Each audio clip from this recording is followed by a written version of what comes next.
करने थे जी जनाब बताइए की भैया। आज़ादारी को लेके जी जो ताज़ियों के पे पाबंदी लगी थी, घरों जी में ना रख पाने की, दफन ना कर पाने जिसकी वजह से आफ्ताब शरीयत कलवे जवाद जी जी साहब ने जी आज गुफराबाद में धरना प्रदर्शन किया। जी जी जी उसमें आपके क्या ख्यालात थे, उस पर क्या और क्या बातें हुई हैं? देखिए, ऐसा है कि सरकार ने एक बहुत ही विचित्र गाइडलाइन शियों के मुहर्रम के सिलसिले में बना दी थी।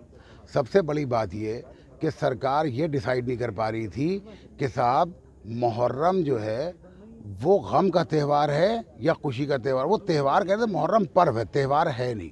मुहर्रम एक कार्यक्रम है गम के आयोजनों का।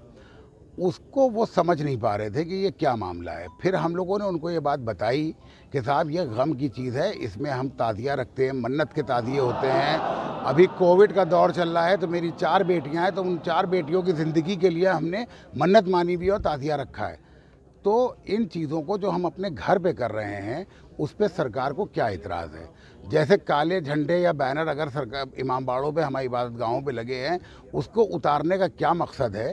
क्योंकि उससे तो कोरोना नहीं फैल रहा है। या तो आप किसी और से मिसगाइड हो रहे हैं जो आपको बता रहा है कि ये कर दीजिए साहब, समझ रहे हैं? तो पहली चीज़ तो ये है। दूसरी चीज़ ये कि साहब हमने ये कहा कि 500 स्क्वायर फीट के एक रेस्टोरेंट में सरकार ने 50 लोगों को एक साथ बैठने की अनुमति दी है। 1,25,000 स्क्वायर फीट के इमामबाड़े में बैठने के लिए आप हमसे कह रहे हैं 5 लोग। तो हम अपने घर पे भी अपनी जो पद्धति है इबादत की वो नहीं पूरी कर सकते, और ना ही हम अपनी इबादत गाहों में कर सकते हैं। इस विचित्र गाइडलाइन के खिलाफ कल जवाद साहब यहाँ धरने पे बैठे, जिसके बाद हम लोगों को जो है सवाल यही करना चाह रहे हैं। उसके जी बाद आप जनाब कलवे जवाद साहब के नुमाइंदे बन के अभी कमिश्नर साहब के वहाँ आप लोग जी पहुंचे थे, उस जी सिलसिले गृह में सचिव साहब के क्या पास बात हुई आपकी? हम लोगों की बात अभी शासन में हुई है गृह सचिव साहब से, ठीक है। उसके बाद उसके अलावा अवनीश अवस्थी साहब से भी बातचीत हुई।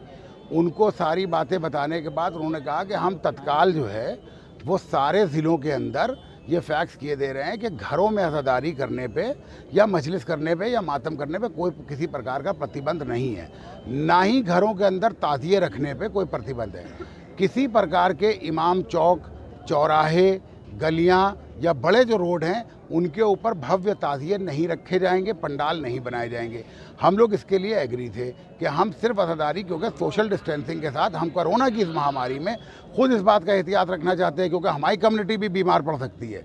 इस चीज़ को देखते हुए हम लोगों ने उनसे यही मांग करी कि हमको घरों में इबादत करने से ना रोका जाए, और WHO की गाइडलाइन के अलग एक पैरेलल गाइडलाइन जो है वो शियों के लिए अलग से ना बनाई जाए कि साहब हम आपको उससे भी गया गुजरा कर देंगे और आप साहब ऐसे बताइए। इसीलिए कलवे जवाद साहब ने आज अपने बयान में ये बात कही कि हम हुकूमतों से सुलह करने के लिए तैयार हैं, मगर बैत हम किसी हुकूमत से नहीं कर सकते। अच्छा, आखिर सवाल आपसे ये है, जो अभी आप बात करके आए हैं जी, अगर बाई चांस कोई ऐसी बात सरकार आपकी बातों पर रखा गया उसको अगर अमल ना करते हुए फिर वही चीज़ है, तो उसके आगे का देखिए ऐसा है कि जब उलमा से बातचीत इस सिलसिले में हुई मुहर्रम से 2 दिन पहले, और सब कुछ फाइनल हो गया था, सारी बातें फाइनल हो गई थी।